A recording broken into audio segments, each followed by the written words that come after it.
umuryango wa Mine Plus TV wifurije buri munyarwanda wese, buri mukunzi wa Mine Plus TV kuzagira umwaka mushya muhire ndetse no kugira impera nziza z'umwaka wa 2025 twinjira mu mwaka wa 2026.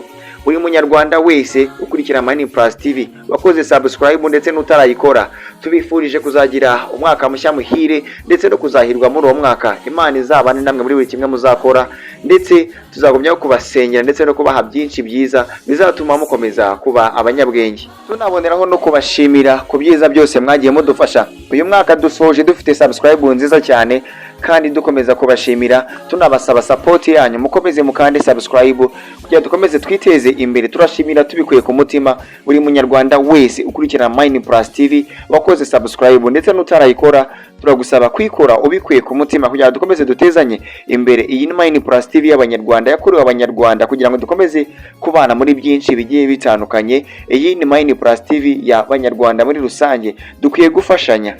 Banyarwanda, banyarwandakazi, nshuti za Mine Plus TV, mudahwema kuduhuza ku mutima ndetse no kuduha support.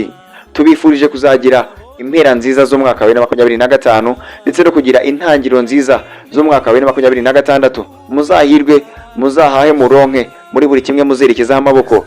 Mwami Nyagasani uzabane na buri umwe wese wakoze subscribe ndetse n'utarayikora ukurikira Mine Plus TV, uzabane nawe.